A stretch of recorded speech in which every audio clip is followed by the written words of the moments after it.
Assalamualaikum warahmatullahi wabarakatuh. Satu, dua, tiga. Assalamualaikum warahmatullahi wabarakatuh. Waalaikumsalam warahmatullahi wabarakatuh. Oke, kami dari kelompok 4 ingin menjelaskan atau mempresentasikan tentang kebudayaan atau adat-adat Betawi. Nah, sebelum itu izinkan kami memperkenalkan diri kami masing-masing. Nama saya Muhammad Adit Mafazi, absen 19. Saya Muhammad Karela Hanif, absen 21. Saya Andra, absen 20. Saya namanya Abdullah. Nah, oke.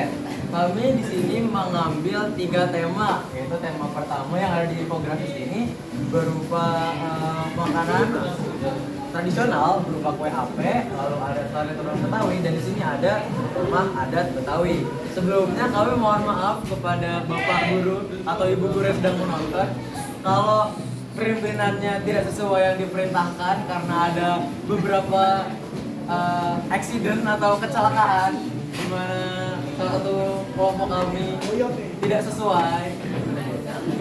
Oke, kami mulai penjelasannya ya. Oke, jadi di sini ada menjelaskan kue ape.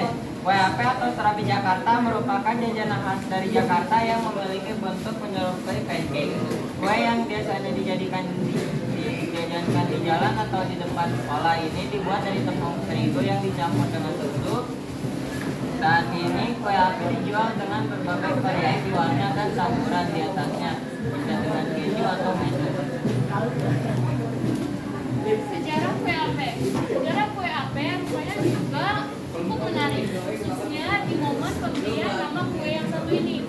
Saat itu ada percakapan antara penjual kue dan pembeli. Mereka berasal dari Betawi yang memiliki logat unik, yaitu mengganti huruf vokal A menjadi bunyi E. Sang pembeli bertanya, ini kue ape? Maksudnya, dia bertanya nama kue yang dijual oleh pedagang.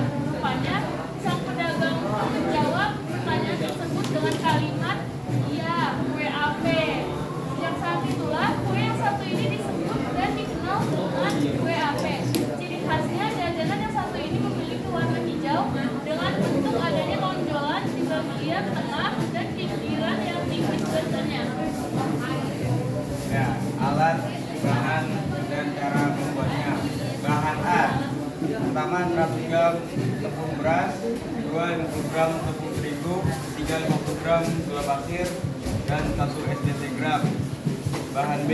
50 ml santan instan, 1 SDM air daun pandan, 350 ml air 1 gram, ragi instan, 1 SDM minyak sayur. Dan cara membuatnya adalah pertama, siapkan mangkuk dan masukkan semua bahan A, aduk hingga merata dan bersihkan terlebih dahulu. 2. Ambil mangkuk lainnya dan masukkan bahan B, aduk juga hingga rata. Yang 3, secara bertahap masukkan bahan B ke dalam mangkuk berisi bahan A, aduk-aduk hingga merata. Yang 4, tutup mangkuk dengan kain bersih dan diamkan selama sekitar 25 menit. 5. Panaskan teflon yang akan digunakan untuk mencetak kue ape. Yang 6, aduk adonan dan ambil adonan sebanyak 1-2 sendok sayur dan buang ke dalam teflon panas yang sudah diolesi sedikit minyak. Yang 7, tutup teflon dan tunggu matang. Yang 8, saat akan mengambil adonan, pastikan angkat bagian pinggir terlebih dahulu dan baru angkat kue ape. Yang 9, lakukan sampai adonan habis. Kue ape lebih nikmat secara tetap lagi hangat. Nah, untuk posternya kita mengambil tema yaitu tari topeng Betawi. Nah, di poster ini kita tuh nggak ribet-ribet, nggak ada penjelasan macem-macem.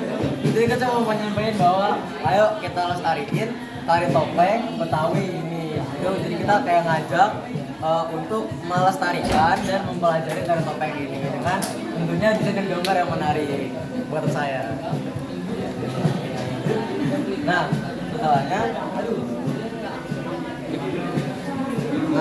setelahnya kita ada membuat scrapbook rumah adat Betawi. Desain atau covernya kayak gini. Nah, setelah itu kita di sini ada gambaran gimana sih rumah Betawi itu gitu. Nah, di sini kita kasih gambar atau background berupa perkotaan Jakarta gitu.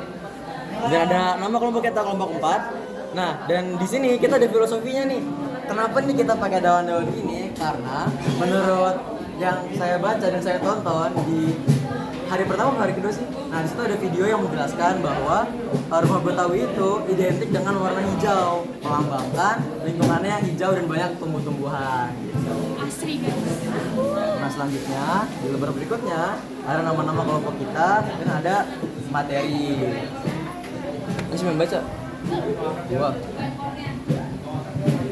Nah, di sini ada sejarah rumah Betawi nih. Sejarah rumah Betawi merupakan hal penting yang patut dipelajari apalagi bagi sejarah keberadaan rumah adat Betawi. Rumah adat Betawi ini juga erat kaitannya dengan keberadaan penduduk Betawi sendiri. Betawi sendiri berasal dari kata Batavia yang menjadi julukan kota Jakarta di masa lampau. Nah, sepatu di sini ada penjelasan tentang pada zaman kolonial Belanda sekitar tahun 1930, Betawi itu baru diketahui keberadaannya. Gitu dah dijelasin. Dan di sini ada dilihat lagi rumah adat Betawi ini dipengaruhi oleh adanya akulturasi budaya, di mana adanya beberapa suku di daerah Batavia membuat mereka saling melebur. Hasilnya Anda bisa melihat pada arsitektur bangunan rumah adat Betawi. Jadi rumah adat Betawi ini campuran dari berbagai macam adat gitu, sehingga jadilah rumah Betawi ini dengan berbagai macam keunikannya. Lalu terdapat dua budaya yang melebur dalam rumah adatnya, yaitu budaya internasional dan juga lokal. Dari tampilannya Anda bisa melihat bentuk rumah Betawi hampir mirip dengan rumah joglo khas Jawa Tengah.